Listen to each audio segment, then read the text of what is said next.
मद्दे मुकाबिल में खुशामदीद और रोज की तरह मेरे साथ मौजूद है आमिर मतीन और रऊफ क्लास्ट्रा। और आज के इस प्रोग्राम में हम जिन अहम स्टोरीज पर बात करेंगे उसमें सबसे पहले विफाकी काबीना का अहम इजलास। वजीर आजम इमरान खान ने पाकिस्तानी तारीख का महंगा तरीन कंसल्टेंट भर्ती कर लिया। कंसल्टेंट को 28 करोड़ रुपए तनख्वाह मिलेगी। कंसल्टेंट कौन है और भर्ती पर कौन कौन से वज़रा ने एतराज़ात किए? मजहबी जमात के साथ हुकूमती मुआहदे पर काबीना में फूट पड़ गई। इजलास में मुतादिद वज़रा ने मुआहदे पर शदीद एतराज़ात उठा दिए। काबीना इजलास की अंदरूनी कहानी क्या है आपको बताएंगे। एक और अहम पेशरफ जिसके ऊपर बात करेंगे, हुकूमती मुज़ाकरात के बाद TLP का एहतजाज खत्म करने का बड़ा ऐलान। फ्रांसीसी सफीर को निकालने के लिए करारदाद कौमी असम्बली में पेश। इमरान खान अपना फैलाया गन खुद साफ करें। बिलावल भुट्टो जरदारी ने साथ देने से इनकार कर दिया। पीपल्स पार्टी का ऐवान से बॉयकॉट। वजीर आजम के अहम मौके पर ऐवान में न आने पर नून लीग का शदीद एहतजाज। क्या पब्लिक प्रॉपर्टी को नुकसान पहुंचाने वालों के खिलाफ मुकदमात खत्म कर दिए जाएंगे? नई बहस छिड़ गई। इसके अलावा सीनियर ब्यूरोक्रेट्स को जबरी रिटायर करने के लिए हुकूमती बोर्ड की जानिब से जांच पड़ताल का सिलसिला जारी। बड़े बड़े ब्यूरोक्रेट्स को घर जाने का खौफ खाने लगा। कौन कौन से ब्यूरोक्रेट्स बरतरफ होंगे? तमाम नाम सामने आ गए। जबरी रिटायर करने के लिए बुलाए गए इजलास के मेंबरान में भी इख्तलाफात सामने आए। तफसीलात प्रोग्राम में शेयर करेंगे। और विफाकी काबीना के इजलास की अंदरूनी कहानी क्या है, इस पे सबसे पहले बात करने के लिए मैं रुख करूंगी रऊफ क्लास्ट्रा साहब की जानिब। रऊफ क्लास्ट्रा साहब, अहम इंकशाफात हैं और अहम की इनसाइड स्टोरीज हैं आज के इजलास के हवाले से, बताइएगा। बिल्कुल, हर दफ़ा कैबिनेट की जब भी होती है तो we bring out exclusive story, बड़ी क्रेडिबल लेके आते हैं सारी। आज का कैबिनेट का इजलास क्योंकि अगरचे हुआ तो अपनी उस पर रूटीन पे हर मंगल को होता है यहाँ पे मोस्टली। और जो अच्छी चीज़ ये है जो हम हमेशा अप्रिशिएट करते हैं, इमरान खान साहब को ये क्रेडिट देना चाहिए। बड़े अरसे बाद मेरा ख्याल है कि ये रेगुलर मीटिंग्स होती हैं, उन पे हम और बहुत सारी तनकीद करते हैं, लेकिन इस बात के आमिर साहब और मैं हमेशा वो रहे हैं इनके कि एटलीस्ट कोई फोरम जो है ना प्रॉपर यूज़ हो रहा है। नवाज शरीफ साहब तो 8-8 महीने कैबिनेट के इजलास नहीं लेते थे, उसके बाद 8-8 महीने पूरा साल वो पार्लियामेंट नहीं जाते थे, बिल्कुल वो बैरून मुल्क दौरे उनके होते थे। सो अच्छी चीज़ ये है कि एटलीस्ट रेगुलर मीटिंग्स होती हैं, एक फोरम बन गया, एक इंस्टीट्यूशन जो है ना स्ट्रांग हो रहा है, ओपिनियंस आती हैं, डिफरेंट डिबेट्स होते हैं। So it's a good thing. आज की जो चीज़ है मैं यहाँ से शुरू करूँगा। ये जो इसका मुआहदा हुआ इन्होंने किया है, इसके तहरीक के साथ किया है, इस पे इंटरेस्टिंगली बल्कि ये कहना चाहिए हुकूमत बड़े दबाव में थी। उन्होंने फैसला तो कर लिया था, बड़ा फैसला किया कि उन्होंने बैन कर दिया, कालदम करार दे दिया, जिसकी सब ने सपोर्ट की बड़े पैमाने पे कि अगर कोई तहरीक भी हो, कोई भी हो, सियासी जमात हो या कोई अदरवाइज हो, अगर वो इस तरीके का तशद्दुद की एक्टिविटीज़ में आएगी, पॉलिटिकल रूट लें, जो हमने रात भी बात की कि तहरीक जो है, मजहबी ग्रुप जो है, ऑलरेडी उनके पार्लियामेंट में लोग हैं भी, आप इसको पॉलिटिकली तौर पर चीज़ों को है ना एजुकेट करें, पार्लियामेंट में करें, वहाँ सूबाई असम्बली में करें, कौमी असम्बली में करें, कोई सेनेट में आपका बंदा है वहाँ पे करें। Already you are part of the process. ये तोड़ फोड़ हंगामे, ये मुल्क को सारी चीज़ें करना मुश्किल उसमें था। सो खैर, आज जो अच्छी चीज़ हुई है कैबिनेट में, जो मेरे लिए एक जो मेरी कुछ ज़राए से बात हुई है, 8 के करीब, अब मुझे नाम का सबका पता, बट ना मैं उनका नाम नहीं ले रहा, मकसद किसी को वो करना नहीं है, पिन पॉइंट करना नहीं है कि उनके पीछे लग जाए फिर के फलां है इस मुआहदे की या क्यों चीज़ों की। 8 लोगों ने, 8 बड़े अहम वजीरों ने उन्होंने इसको अपोज किया है, उन्होंने अपनी हुकूमत पर तनकीद की है। उन्होंने कहा हमें ये समझाया जाए कि आपने एक तरफ यहाँ पे बैन किया उनको, जो कि ठीक स्टेप लिया, हुकूमत ने लिया, एक समरी मूव कराई गई, पूरी कैबिनेट के ये मेंबरान जो थे उनको घर बैठे इससे अप्रूवल ली गई, बड़ा स्टेप लिया, बड़ी तादाद में लोगों ने इसको अप्रिशिएट किया। दुनिया में हमें बड़ा अच्छा रिस्पांस मिला कि हुकूमत पाकिस्तान बड़ा बोल्डली और पावर के साथ, स्ट्रेंथ के साथ इस मसले को डील करना चाहिए, हमारा इमेज बेहतर हुआ। उसके आपने विद इन 24 आवर्स भी नहीं गुजरा, वो कहते हैं ना स्याही भी अभी इसकी वो नहीं हुई थी, सूखी थी, और आपने उनके साथ मुज़ाकरात करने शुरू कर दिए हैं और यूं इमेज गया कि हम तो बैठ गए हैं, डर गए हैं।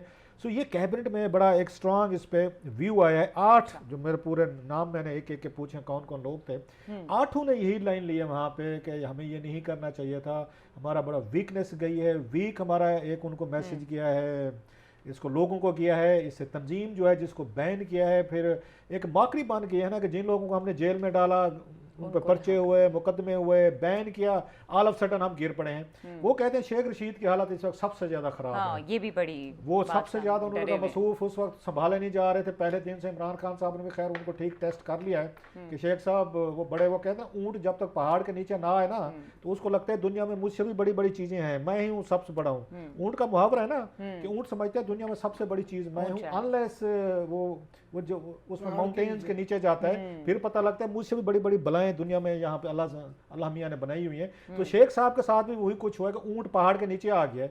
वो मसूफ तो अपने आप को, आपको पता है, बातें करने में संभाले नहीं जाते थे। अब वो कहते हैं ना कि मुहावरा जो है ना बोलती बंद है। शेख साहब से कैबिनेट में भी गुफ्तगू नहीं हो पा रही, डर के मारे वो अपना किसी को बता नहीं रहे मैं रहता कहाँ हूँ, आता कहाँ हूँ, क्योंकि पिंडी में सुना है वहाँ पे अच्छी खासी तादाद में लोगों ने वो किया। अच्छा, उनका वोट बैंक भी यही था पिंडी में, उनका पॉलिटिकल कैरियर भी बड़े बुरे तरीके से हिट हुआ है कि उस वक्त इंटीरियर मिनिस्टर बैठे थे जबकि आके तहरीक को वो किया गया है, बैन किया गया, बैन करने वाली वजारत दाखिला है। कल को अब शेख साहब को अपना पॉलिटिकल कैरियर खत्म होता नजर आ रहा है। सो शेख साहब इस वक्त सोम मोम बुक मुम वाली हालत बनी हुई है, इधर उधर खाली आंखें देख रहे हैं, उन्हें समझ नहीं आ रही कि मैं कौन सी ऐसी बात कैबिनेट में करूँ कि कल को लीक हो जाएगी, बाहर चली जाएगी, ये मेरे खाते पड़ जाएगी। सो इंटीरियर मिनिस्ट्री बिल्कुल शेख साहब का जो मोहब्बत था, रोमांस था, लेट गए हैं। जो डंडा उठाऊंगा और मैं बड़के मारूंगा, सुगार पीऊंगा और फूंके मारूंगा, पूरा धुआं मैं निकालूंगा और मजे से मैं अपने आप को कि बहुत बड़ा कोई चैंपियन, वो सारे का सारा चैंपियनशिप जो है ना कैबिनेट में मेरे जराए कह रहे हैं हवा होगी है। शेख साहब बिल्कुल चुप करके एक उसकी हालत बन के बैठे हुए हैं। खैर ये अपनी जगह पे। सो उनका ये कहना था हुकूमत को ये काम, खैर उनको एक उसका काउंटर दिया गया। एक खतून वजीर ने बहरहाल उन्होंने कहा नहीं जी हाँ कि हमें ये लेके जानी चाहिए, ये प्रपोजल जो है ना पार्लियामेंट में लेकर जान, जिस पे इतराज था वजीरों को, 8 वज़रा को इतराज था और एक खातून वजीर ने इसको एंडोर्स किया कि नहीं हमें इसको करना चाहिए, पार्लियामेंट लेके जाना चाहिए। सिंध से हैं वैसे, ये ना हो पंजाब की खवातीन के कसौटी खेल रहे हैं। चलें 12 लोगों को गैस करने दें। मैंने क्योंकि मेरा ख्याल है हमें इस वक्त नाम नहीं लेने चाहिए लोगों की, मुहतात रवैया मेरा ये ख्याल है। खैर उस पे उनका ये ख्याल था कि आप तहरीक ये जो आज लेकर गए हैं रेजोल्यूशन, ये ना लेके जाएं, कैबिनेट को नहीं रेफर करनी चाहिए इसको, ये पार्लियामेंट को, फिर बुरा मैसेज जाएगा कि हमने कल परसों ये स्टेप्स लिए हैं।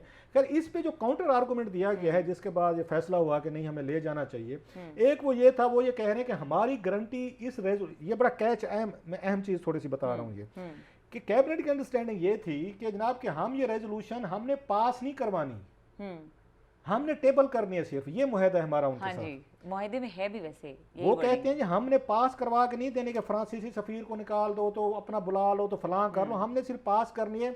अब ये तहरीक वाले जाने और उनका काम जाने, नवाज लीग को राजी करें, वो शेख रशीद को राजी करें, जो ग्रुप्स हैं जीटीओ को राजी करें, वो जो MQM को राजी करें, वो जो पीपल्स पार्टी को करें, नवाज लीग को करें, जो भी करें, ये उनका मसला है। हमारा काम सिर्फ रेजोल्यूशन पेश करना है, हम पेश कर देंगे। सो कैबिनेट को इस बात पे पता है। नंबर 2, मुआहदे में जो ये शामिल किया गया कि इनके वर्कर्स को रिलीज किया जाए।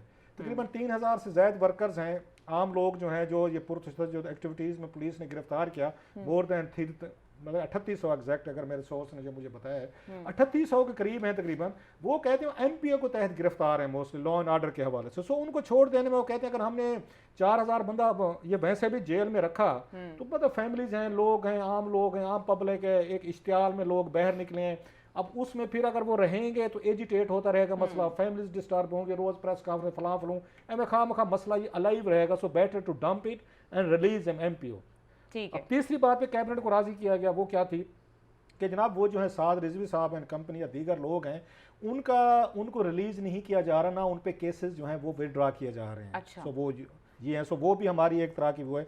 चौथा बड़ा पॉइंट कैबिनेट को ये बताया गया कि हम उनको जो हमने बैन किया है, उनको कालदम करार दिया, वो भी हम वापस नहीं ले रहे। सो हमारी यहाँ पे उनका ख्याल ये था कि विन विन सिचुएशन है। हम सिर्फ पार्लियामेंट में एक हमने रेजोल्यूशन देनी है, पास करवा सकती हैं पार्लियामेंट से तो करवा लें, हम तो नहीं करवाने वाले सारे। अब ये नहीं पता कि जब वोटिंग होगी तो क्या उसमें हुकूमत के लोग डालेंगे या नहीं डालेंगे, एब्सेंट हो जाएंगे, कुछ जाएंगे नहीं जाएंगे, इसका नहीं पता। लास्टली वो कहते हैं, एक आध वजीर ने कहा, उन्होंने जनाब हमने उस वक्त भी आपको कहा था कि आपने कुछ लोगों को, हमारी एस्टेब्लिशमेंट ने उनसे माफ़ीनामे आग लिखाए बगैर उनको रिलीज किया था। ये पहले की क़यादत की बता रहा हूँ, जब खादिम रिजवी साहब वगैरह उसमें वो थे, कादरी साहब वगैरह थे। तो अब की दफ़ा वो कहते हैं कि हमें ये सारी चीज़ें कर लेनी चाहिए, हमें पहले की तरह नहीं होना चाहिए, पर्चे दिए, मुकदमे दिए और फिर उनको रिलीज कर दिया।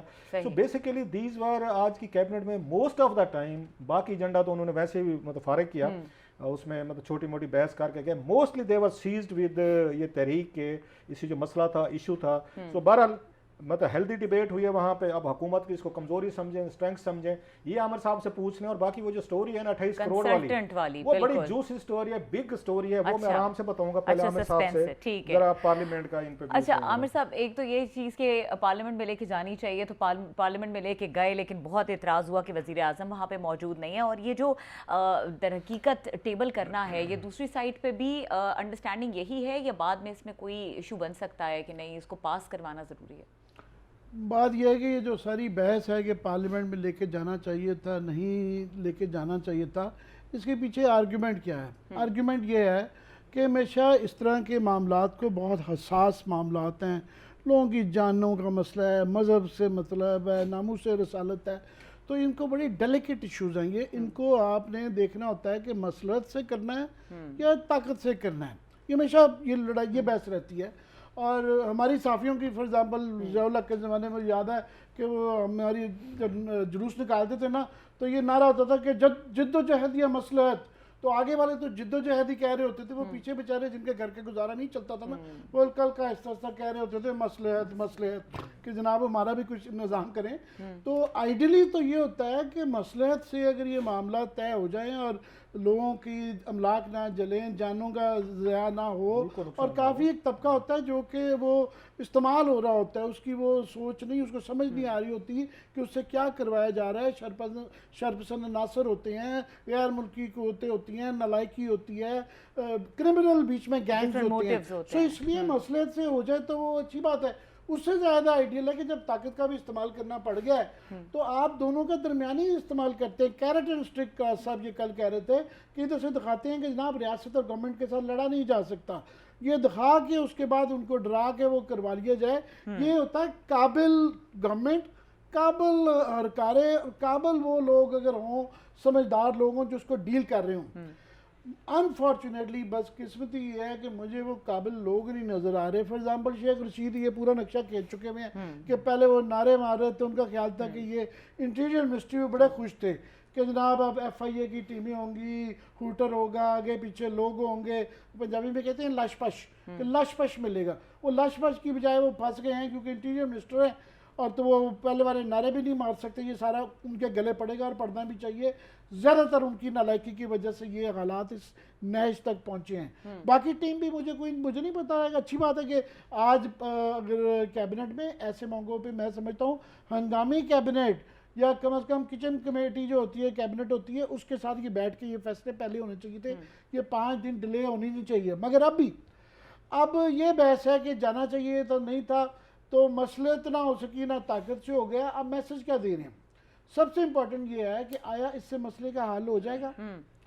क्या इससे अब ये पार्लियामेंट में ले गए हैं तो मसले का जो हल, मुझे एक चले अच्छी बात है कि उन्होंने कहा 2-3 चीज़ें हमने कलदम अभी भी रखे हैं और केसेस हम ख़त्म नहीं कर रहे हैं, कुछ ख़त्म कर दिए, अब हम मुतजाद सी रिपोर्ट्स आ रही हैं। और पार्लियामेंट में जो कि बहुत पहले हम कह रहे थे कि बड़ी अच्छी चीज़ हुई है कि इस तरह के इश्यूज़ के ऊपर एक कौमी एक किस्म की यकसानियत पाई जाती थी कि इशू पे वो हो रही थी। हमने खुद दाद दी पॉलिटिकल पार्टीज़ को, तमाम तबकों जिन्होंने कहा कि ये तशद्दुद वाली और ये इस तरीके से मज़हब को हम इस्तेमाल नहीं कर देंगे, मिस यूज़ नहीं होने देंगे।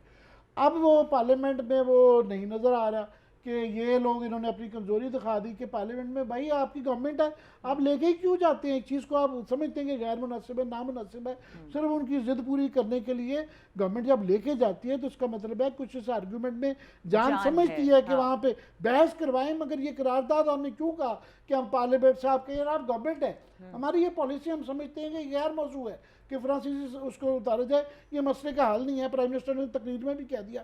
उसके बाद आप फिर एकदम बदल जाते हैं, फिर आप पार्लियामेंट में लेकर चले जाते हैं। एक गवर्नमेंट का कसूर। दूसरा जो है उसके बाद नून लीग है। नून लीग पहले बड़ी हम खुद तारीफ कर रहे थे, सियासत नहीं खेल रहे, आज वो पूरी सियासत खेल रहे थे। उन्होंने कहा जी हम अपनी कारदार डालेंगे। अब वो कह रहे हैं कि वहाँ से अगर ये रिजेक्ट होती है, जो कि इनका भी प्लान गवर्नमेंट का है कि हमने पेश करना, हमारा शर्त थी, पास करवाना नहीं था। अब उसको फेल कौन करेगा? या गवर्नमेंट करेगी या उसके साथ अपोजिशन में रहेंगे। तो वो कह रहे हैं कि ये बुरे बने, हम क्यों बुरे बने? आज ये नज़र आ रही उनकी सियासत। और एक शायद बासी साहब का आज बड़ा ही जो मिसकॉन्डक्ट है वो कहता बहस है। पीपल्स पार्टी जो है वो हमेशा इन इशूज़ पे हमेशा उनका बड़ा क्लियर स्टांस रहा है कि दहशतगर्दी में बीबी ने अपनी जान दे दी। दहशतगर्दों के मतलब उनका एक ही स्टांस रहा। आज वो भी सियासत खेल रहे थे। मेरा ख्याल है उनको बैठना चाहिए था, उनको अपोज करना चाहिए था और गवर्नमेंट की जो है मजम्मत करनी चाहिए थी कि आप लाए क्यों हैं इस पे। उनकी अब जानिब वो से कह रहे लीडरशिप हैं पे कि आ गए। हम जो है कि रिजेक्ट ये खुद करें और ये बुरे बने ताकि हमें गाली ना पड़े। वो भी सियासत तो हो गई। अब सियासत, जब सियासत आ जाती है ना तो फिर मुल्क, कौम, सल्तनत सबका नुकसान होता है और ये आइंदा आने वाले दिनों में होगा। आगे बुनियादी बात लास्ट ये है कि इसका फ्यूचर क्या निकलेगा। फ्यूचर ये है कि आपने इस मामले को ऐसे हैंडल करना था कि ये रोज ये रिकर हो रहा है, ये 6 महीने 8 महीने बाद हर साल, और अब तो हर साल 73 के साथ ये आ रहा है। इसका हल निकालना पड़ेगा। और जिस तरीके से ये इसको हैंडल किया गया है, माजी में भी ये मिसयूज होता रहा और ये रहा है, मुझे नहीं लगता कि इसका फ्यूचर का हल होगा। होता इसलिए कि हमने तालिबान में भी देखा कि अल्टीमेटली जो मसलहत की सियासत होती है उसमें साल जाया गया, 60,000 बंदे मारे गए आपके। अल्टीमेटली आपको ऑपरेशन करना पड़ेगा। मुझे अल्टीमेटली 50,000 बंदा मरवा के मुल्क का सत्यानाश करवा के जो करना है तो उसको पहले कर लें। ठीक है, मसला ट्राई कर लें, मसला नहीं काम चला। ठीक है। सो अब फिर अगर आपने कैरेट यूज करनी है तो इस्तेमाल करें उसका। ठीक है, इसका इस्तेमाल जरूरी है और इसका एक मुस्तकिल हल जरूरी है जो अभी नजर नहीं आ रहा। और क्या कहानी है कंसल्टेंट के हवाले से, इस ब्रेक के बाद उस पर बात करेंगे। हमारे साथ रहिए।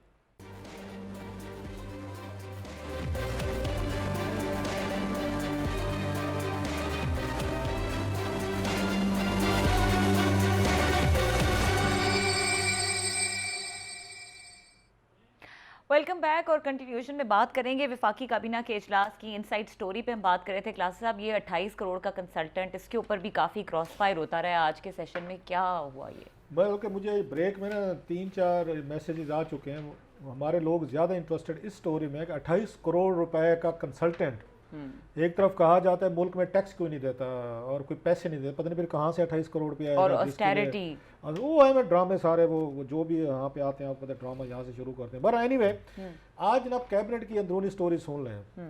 लोगों को मेरा ख्याल है उससे उस मुआहदे वाली खबर से ज़्यादा कैबिनेट की इसमें दिलचस्पी होगी और होनी भी चाहिए। आज एक वहाँ पे मिनट्स लाया गया इकनॉमिक कोऑर्डिनेशन कमेटी के। वहाँ पे इकनॉमिक कोऑर्डिनेशन कमेटी ने जनाब एक उन्होंने कंसल्टेंट को उन्होंने भर्ती किया, उन्होंने अप्रूवल दी है। एक वजारत आईटी जो है ये लेकर गए थे एक समरी। इन्होंने कहा था कि जनाब कि हमें वज़ीर-ए-आज़म पाकिस्तान हर कैबिनेट में पूछते हैं कि ई वोटिंग जो है बैरून मुल्क पाकिस्तानियों को राइट दिया जाए कि ये दुनिया में पाकिस्तान शायद मेरा ख्याल शायद तो पहला मुल्क होगा, मैंने अभी तक इस पर रिसर्च नहीं की, कर लूँगा कि 2-4 और हैं या नहीं है, जो बैरून मुल्क रहने वाले पाकिस्तानियों को वोटिंग का राइट देना चाहता है। अदरवाइज़ इंडिया, वैसे तो हम हर बात में इंडिया की मिसाल देते हैं, इंडिया में वो प्रॉपर्टी नहीं खरीद सकते, उनको वहाँ पे कोई उन्होंने फैसिलिटी नहीं दी हुई, कोई वोट का राइट नहीं है, इलेक्शन नहीं लड़ सकते, लैंड नहीं खरीद सकते, मात्र सिर्फ एग्रीकल्चर लैंड ले सकते हैं बस, कोई कमर्शियल प्रॉपर्टीज़ वो चीज़ें नहीं ले सकते उन्होंने। हालांकि उनको 70-80 बिलियन डॉलर के करीब जो है ना वो जाता है, वो अपना फॉरेन वो उनको रेमिटेंसेस भेजते हैं। तो हमें ये बताया जाता है कि जनाब के पाकिस्तानी ओवरसीज़ जो है ना इनको पाकिस्तान में राइट्स देना कितने बिल्कुल देने चाहिए। लेकिन अब वो जो नेक्स्ट लेवल जा रहा है वो ये है कि इनको वोटिंग राइट्स दिया जाए। पहले ये था इलेक्शन लड़ सकते हैं, क्योंकि इमरान खान साहब की जो सबसे ज़्यादा फंडिंग आती है, पैसा आता है या उनकी सपोर्ट है, वो उनको लगता है मेरे बैरून मुल्क 30-40 लाख कोई 50 लाख वोट अगर बनता है तो मेरे तो बल्ले बल्ले हैं अगर वहाँ से वोट मुझे मिलना। सो बाकी हुकूमतें कभी भी इतनी फेवर में नहीं रही कि बैरून मुल्क वोटर आप उनको बनाएं। इमरान खान साहब इसलिए कि बैरून मुल्क से 40-50 लाख वोट मुझे मिल जाएगा, सो वो उनको वोटिंग राइट देना चाहते हैं। हर कैबिनेट के इशू में होता है। अब खैर हुकूमत को पता है इन्होंने, अच्छा इलेक्शन कमीशन ने इस पर रिजर्वेशन दी थी कि नहीं हो सकता, अब आईटी मिनिस्ट्री के जरिए करवाना चाहते हैं कि आप करके दें हमें ये। आईटी मिनिस्ट्री ने जनाब एक समरी बनाई है, वो लेके गए हैं ईसीसी में, क्योंकि वहाँ पे भी पता है सब मेंबरान को इमरान खान साहब ज़ाती दिलचस्पी ले रहे हैं। उन्होंने वहाँ 28 करोड़ रुपए का कंसल्टेंट रखा है आमिर साहब, 28 करोड़ रुपए उसको पेमेंट की जाएगी। वो पाकिस्तान हुकूमत को बाकायदा बताएगा कि ई वोटिंग कैसे होगी, किस तरह के होगी, क्या कुछ होगा। ठीक है, तो वो खैर फैसला कर लिया इसी से। आज वही फैसला लैंड किया है, एंडोर्समेंट के लिए आता है। जब तक ये कैबिनेट उसकी अप्रूवल ना दे, ये ईसीसी की या बाकी कमेटी जितनी भी हैं, तो उसको उसकी लीगल हैसियत नहीं रह जाती। आज जब कमेटी में सामने आया है, सारी कैबिनेट में सामने लाया, इमरान खान साहब तो खुश हुए हैं, साहब ज़ाहिर है, तो उसमें जनाब 2 वज़ीरों ने एतराज़ात उठाए। सही, उन्होंने कहा जनाब पहले तो ये बताएं, अच्छा ये भी बता दो, लोग इंटरेस्टेड होंगे, ये कंसल्टेंट कौन है, मतलब मेन स्टोरी, ये स्पेनिश है। इंटरेस्टेड था। हाँ, तो वो भी ये पूरी कौम इंटरेस्टेड होगी सुनने में कि आप इतने नलायक और नाहल लोग हैं। वैसे हम दुनिया भर में पता नहीं क्या कोई दावे करते हैं, हालात ये है कि हमारे यहाँ एक बंदा भी नहीं है जिसको हम कंसल्टेंट रखें जो हमें ई वोटिंग का बता सके। हम स्पेन से बंदा ढूंढ के लाए हैं स्पेनिश, सर। ठीक है। ये स्पेनिश है जिसको 28 करोड़ रुपए उनको दिए जाएंगे। तो इमरान खान साहब ने उसकी फौरन उन्होंने कहा हाँ कर दें, कोई बहस नहीं है, बिल्कुल कोई उस पर नहीं है। अभी 28 करोड़ रुपए का इतना बड़ा महंगा कोई ऑप्शन नहीं है। 2 वजीर इसमें बोले हैं, एक फवाद चौधरी साहब ने हाथ खड़ा किया है, मेरे जराए कह रहे हैं, दूसरे अली जैदी साहब ने किया। उन्होंने कहा जनाब अली ये आईटी मिनिस्ट्री ने ये जो बैठा के 28 करोड़ रुपए का इन्होंने बंदा हायर कर लिया है और हम बैठ के इसकी अप्रूवल हमसे ले लिए, इसी से भी ले लिए क्योंकि वज़ीर आज़म साहब इंटरेस्टेड हैं कि बहर को आपने देना है। तो हमें समझाया जाए इतना महंगा कंसल्टेंट आप रख रहे हैं किन बुनियादों पर, कैसे। बल्कि उन्होंने ये कहा है फवाद ने, अकॉर्डिंग टू माई सोर्सेज, उन्होंने जनाब आईटी मिनिस्ट्री ने यहाँ पे एक फैशन बना लिया है कि कोई छोटे से भी किसी को छींक मारने के तरीके बताने हैं तो वो कहते हैं कंसल्टेंट आपको रख के देते हैं, वो बताएगा आपको कि छींक कैसे मारनी साइंटिफिक अंदाज में, ऐसे छींक आप नहीं मार सकते। और उसको लाखों करोड़ों रुपए पे ये भर्ती कर लेते हैं और अप्रूवल हमसे भी ले लेते हैं, हम भी कर देते हैं। दूसरा ये इतराज उठा उस पर कि NITV जो है आप जो लेके आए थे, एक में शबाहत अली शाह साहब को बहर से लाए थे, उनको भी बड़ा माल पानी पैसा लेके गए थे, वो क्या कर रहे हैं यहाँ पे? उनके पास किसी के पास कोई सिस्टम नहीं है। नादरा इतना बड़ा आपने एक रखा हुआ है आपके पास, उसके बाद ये नेशनल आपको ये IT बोर्ड हैं, तो इनके पास कोई लोग नहीं है जो हमें बताएं। आप 28 करोड़ लगा के बहर से आप लेके आ रहे हैं, बड़े बड़े काबिल लोग यहाँ पे आपने भर्ती किए हैं। इमरान खान साहब ने किसी का कोई एतराज़ नहीं सुना सर। अच्छा, उन्होंने कहा जनाब आपको पता नहीं है कि बैरून मुल्क पाकिस्तानी मेरे लिए कितने अहम हैं, मेरे वोटर हैं, मेरे डोनर हैं, मुझे पैसा आता है वहाँ से, मुझे डोनेशंस आते हैं पार्टी के लिए या हॉस्पिटल के लिए। सो जनाब ऊपर से दबाव था इस चीज़ का कि आज पार्लियामेंट में उन्होंने वो भी लेके जाना था, ये तहरीक की वो चीज़ें लेनी थी। सो जनाब फौरी तौर पर 28 करोड़ रुपए का कंसल्टेंट भर्ती कर लिया गया है। बैरून मुल्क पाकिस्तानी मेरे भाइयों तैयार हो जाओ, बस बटन आपने दबाना है और यहाँ पे इसके बाद यहाँ पे वोट आपने डालने हैं और इमरान खान साहब को आपने जितवाना है, क्योंकि आज उन्होंने आपकी खातिर उन्होंने जनाब इतनी बड़ी वो किया है, फैसला किया है कि 28 करोड़ रुपए का उन्होंने कंसल्टेंट भर्ती कर लिया है। सही। अच्छा, जो हम स्टोरी फॉलो करते आ रहे हैं आमिर मतीन साहब ब्यूरोक्रेट्स के हवाले से, और आज एक लिस्ट भी सामने आ गई है, नाम भी कुछ सामने आ गए हैं, तो क्या इसकी फर्दर वो है और ये किस बेल जो है ये मुंडे दीवार चढ़ेगी कि नहीं चढ़ेगी? मैं बार बार ये रोज़ कह देता हूँ कि ये अच्छी चीज़ है शायद ये कि आप जो डेड वुड जो है, और ये हमारी पाकिस्तान फ़ौज में पहले ये सिलसिला ऐसे ही रखा हुआ है कि जो लोग उनकी एक आ जाती है एबिलिटी एज के साथ कि वो प्रमोशन के काबिल नहीं है, ज़रूरी नहीं है उनको 60 साल तक रखा जाए, आहिस्ता आहिस्ता फ़ारिग किया जाए। ये काफ़ी ज़्यादा दुनिया में मुल्कों में होता भी है, हमारे यहाँ भी फ़ौज के अंदर यही निज़ाम है। ये पॉलिसी बुरी नहीं है, पर होता ये है कि जब इन पॉलिसीज़ को इस्तेमाल करके आप ये जो इल्ज़ामात ये लग जाते हैं और ये शक होने लग पड़ता है कि ये विच हंटिंग हो रही है।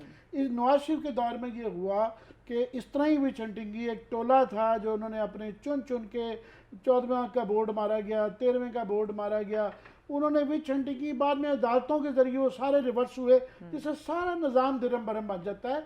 तो पहले ही वो काम ना करें, तरीक़ाकार कम अज़ कम आपने रखें। इसके ऊपर 2-4 बड़े एतराज़ात जो आ रहे हैं, पहला तो ये आ रहा है कि जनाब ये आपने इसका ही जो बंदे जो रखे हुए हैं उनके अपने ऊपर इल्ज़ामात हैं। फॉर एग्ज़ाम्पल के चेयरमैन जाहिद सईद साहब जो हैं, जब आप इस बुनियाद पर कि इनके ऊपर इल्ज़ामात हैं, जो क्राइटेरियन बनाया हुआ मैं पढ़ देता हूँ।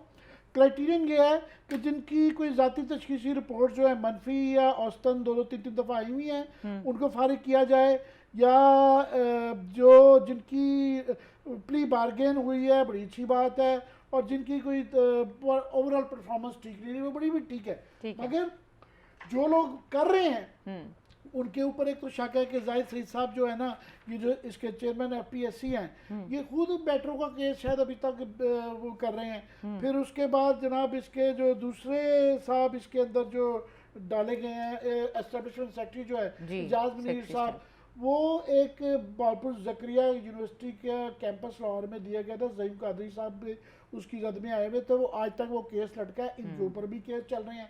फिर यह है कि काफ़ी सारी जो लिस्ट बनाई है उसमें से कुछ नुमाइंदे जो कि होने चाहिए जो कि नज़र नहीं आ रहे, कि 22वें ग्रेड में हमें पता चलता है कि 10-20 लोग हैं जिनके ऊपर बड़े सख्त किस्म के 21वें 22वें के हैं, नैब के केसेस चल रहे हैं, एंटी करप्शन के केसेस चल रहे हैं, उनका जिक्र नहीं आता। तो पहले क्या कि जिनका नहीं है उस पर, जिनका फिर है वहाँ पे उन पे है कि आपने जो खुद ही क्राइटेरियन गवर्नमेंट ने बनाया हुआ है उसको फॉलो करें, क्योंकि ये अदालत में काफ़ी लोग गए हुए हैं कि जनाब ये आपने साल में फॉर एग्जांपल 2 दफ़ा जो सुपरसीड हो गया है, तो एक साल में 2 बंदे को आप सुपरसीड नहीं कर सकते, उसके कवायद पूरे नहीं हैं, उसको आपने जो प्रमोशन पहले जो डिनाई की गई हुई है वो सुप्रीम कोर्ट ने एक क्राइटेरियन ले डाउन किया गया है कि जनाब इसके अंदर आपकी पर्सनल तशखीस नहीं आएगी, आईबी की रिपोर्टों के ऊपर, जाली आईबी की रिपोर्टों के ऊपर जो है लोगों को फारिग किया गया है, लोग अदालतों में गए हुए हैं। सो आप ये क्राइटेरियन जो है आपने जो बनाया हुआ है उसको फेयर रखें। दूसरा जो इतराज़ आ रहा है वो ये है कि आपने जज, जूरी, हैंगमैन खुद बन गए हैं कि पहले आपने सेंट्रल सिलेक्शन बोर्ड से ये लिस्ट बनाई गई हुई है, अब वही लोग उसमें से तकरीबन जो हैं वो अगले ये जो है डायरेक्टरी रेगुलेटरी बोर्ड इसके अंदर भी वही बंदे हैं, तो कम अज कम एक काउंटर चेक आता है कि पहले एक और टीम थी अब ये दूसरी टीम है, काउंटर चेक कर रहे हैं। 12 लोगों की 33-35 साल की नौकरी है, तो हम ये नहीं कह रहे फारिग करें, फारिग करने से पहले कवानीन की और आपकी अपनी फेयरनेस के जो तकाजे हैं उसको पूरा करें, वरना ये मजीद गंद पड़ेगा। ठीक है, मजीद गंद पड़ेगा कि नहीं पड़ेगा, ब्रेक के बाद इसी पर डिस्कशन को कंटिन्यू करेंगे, हमारे साथ रहिए।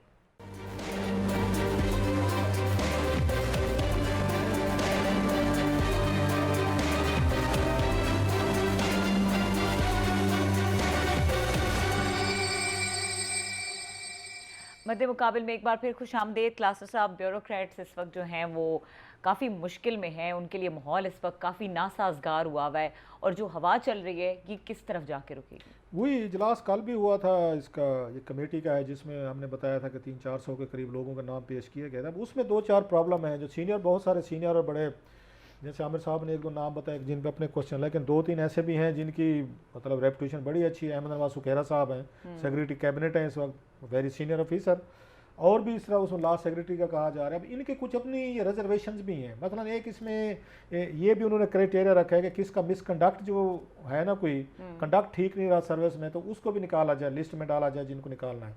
तो उस पर मेरे जरा कह रहे हैं अहमद नवाज सुखेरा साहब और एक आदमी ने ये सवाल उठाया कि भाई साहब हम इसको डिफाइन कैसे करेंगे, मिसकंडक्ट क्या चीज़ है। ये तो एक उस जनरल टर्म है, किसी का फ्यूचर, जैसे आमिर साहब ने कहा 25 साल 30 साल नौकरीज हैं, तो हम जो जज के तौर पर बैठे हुए हैं तो उनको कैसे जज करेंगे। सो उनको रिजर्वेशन थी अहमद नवाज सुखेरा साहब को, जो मेरी इतलात है, ही हैड सर्टेन उस पर रिजर्वेशन जो है। दूसरा वो जो आ रहा है मोस्टली जो करेंगे, कोई नाम भी मैं आपको बता सकते हैं, ये 2 चीज़ों पे फोकस कर रहे हैं। इनका नाम मैं दे में रिकमेंड, अच्छा इनका काम जो है ना शेल नहीं है कि दे शेल, मतलब है कि किसी को डिसमिस करेंगे इस कमेटी का, ये रिकमेंड करके समरी की शक्ल में वजीर आजम को भेज दी जाएगी या कैबिनेट को कि अब आप इस पे जो फैसला करना, निकालना है या रखना है। 2 चीज़ों पे फोकस कर रहे हैं जो मेरी इतलात हैं।